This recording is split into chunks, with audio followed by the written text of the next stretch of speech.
Mario Valdés es analista internacional y claro, un tema que es vital en la política internacional, pero también en Venezuela, es el tema del Esequibo, que se está ahora ventilando en la Corte Internacional de Justicia. Tú que eres abogado internacionalista, ¿cómo ves el problema?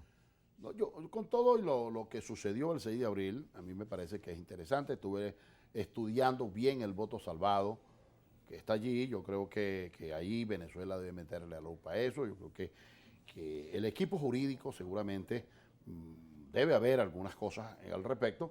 Creo que la actuación del Estado venezolano y de la vicepresidenta Delcy Rodríguez y la actuación suya, embajador, en esa comisión, pues le da un buen relieve y un toque a esa situación. No, yo creo que se llegó a un acuerdo ahí en la Corte en el sentido de que a Venezuela se le da la oportunidad ahora de ir al fondo del asunto, presentar documentos de lo que es la propiedad de ese territorio y además se nos dio un lapso largo para preparar todas estas pruebas y por otra parte se reconoce que el tratado válido sigue siendo el Acuerdo de Ginebra y por eso estamos allí precisamente en la parte legal, pero es importante también crear conciencia a nivel nacional de la problemática. Claro. Fíjese lo siguiente sobre ese punto.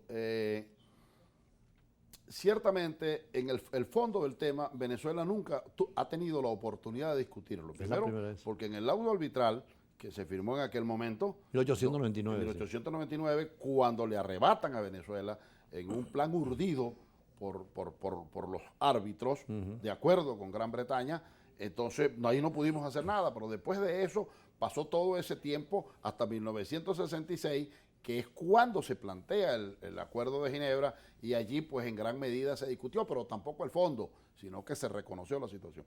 Por eso es que el hecho hoy, yo siempre creo que el Estado venezolano siempre debe haber reconocido y lo reconoce como lo está reconociendo ahora la competencia de la Corte Internacional. Sí, porque es un tribunal internacional y es creado por claro, Naciones Unidas. La Corte el máximo órgano de Naciones Unidas. Entonces allí donde Venezuela pasa a llevar todas las pruebas, todos los recaudos y que se discuta realmente cómo fue esa situación. Yo creo que allí Venezuela va a salir ganancioso y hay un tema internacional que usted tocaba también y que a mí me llama mucho la atención, que es que yo creo que los venezolanos debemos ser más republicanos.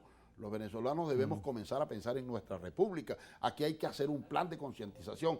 Yo le propongo al presidente de la República, Nicolás Maduro, que debe nombrarse una autoridad única para el Esequibo y que pueda tener independencia económica, independencia administrativa e independencia militar. Yo creo que sí, ya es tiempo de que eso se haga, porque esto no puede quedarse solo nada más que se está discutiendo el tema político y el tema judicial. No, yo creo que Venezuela debe asumir y meterse allá, debe montar efectivamente sus campamentos y sus sociedades y darle sedulación y hacer vida allí. Pero además hay un hecho mucho también grave, que es que Guyana lo hace. Guyana está negociando con las transnacionales.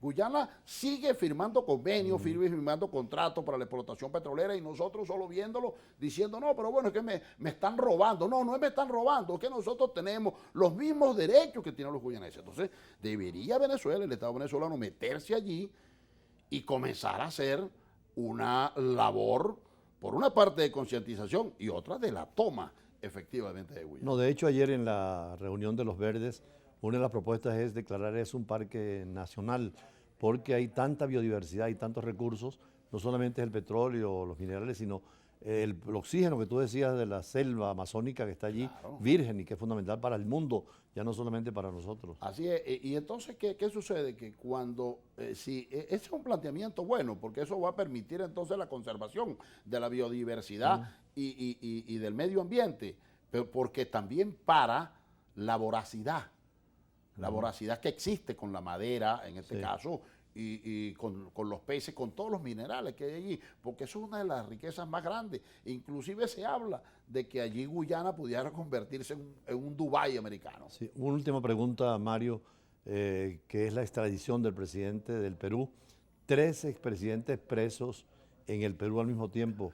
Es terrible este drama latinoamericano de la corrupción, ¿no? Bueno, es que el tema de la corrupción y Odebrecht, el problema de eso tampoco se ha juzgado bien, eso no se ha juzgado, porque es que no solo esos 3, hay uno que se suicidó en Perú. Claro. En Perú se suicidó Alan García. Toledo estuvo preso y hay otros tanto. Ahora, lo de Toledo es una situación que yo creo que es procedente lo que acaban de hacer allí. Ahora tiene que pasar 18 meses en cárcel. Y lo más grave, vea la ironía de la vida. Fujimori, quien está hoy premuerto, bueno, le pidió a Toledo que le diera una amnistía, que le diera un beneficio presidencial y no se lo dio. Fue Toledo el que inició y no se lo dio, pero también se lo pidió a Ollanta Humala y no se lo dio. Y se lo pidió a todos los presidentes y ninguno se lo dio. Bueno. Y todos los expresidentes han terminado en la misma celda y en la misma cárcel. Por cierto, tú has sido partidario de algo que los africanos ya han hecho, están haciendo una corte penal latinoamericana o continental, que sería interesante porque muchos de estos delitos pueden ser juzgados, si no a nivel nacional, a nivel internacional. Claro, los estados tienen todos sus propias jurisdicciones y sus propias competencias, el derecho interno. Pero la propuesta que yo vengo haciendo, en la cual me ha acompañado muchísima gente, es la creación de la Corte Penal Internacional para América Latina y el Caribe y para los países de habla hispana, porque este tipo de delitos perfectamente pueden ser juzgados en América Latina, en cualquiera de nuestros países que un tratado de creación pueda escoger como sede. Y sería interesante porque inclusive en muchas partes del mundo se encuentran venezolanos, o se encuentran colombianos, o se encuentran brasileños pagando condenas en países donde no conocen a nadie, donde no tienen a nadie, y sencillamente este mismo tribunal pudiera traer la posibilidad de regresarlos a las cárceles de sus países y que terminen pagando las condenas. Es decir, hay una multiplicidad de cosas que pudieran darse. Bueno, para eso está la academia, hay que seguir discutiendo, yo sé que tú lo haces como profesor universitario, de estos temas para que las generaciones que vienen planteen nuevos esquemas de instituciones internacionales como ese tribunal regional que sé que algunos estarán interesados en discutir y que ya África está marchando por esa vía para complementar inclusive la Corte Penal Internacional a nivel regional y con crímenes que no puede considerar la Corte Penal Internacional. Inclusive el ecocidio, que ese es un tema que hablaremos otro día porque también es un tema... Es un tema que nos concierne a todos. Así es. Bueno, y en América Latina lo tenemos. Claro. Gracias a Mario Valdés, analista internacional. Nosotros así cerramos hoy el recorrido por los escenarios internacionales. Mañana, como siempre, con el choque de las imágenes, la fuerza de las palabras y estos análisis siempre internacionales para comprender lo complejo y dinámico de la información internacional. Muy buenas tardes y hasta mañana. Muchas gracias, embajador.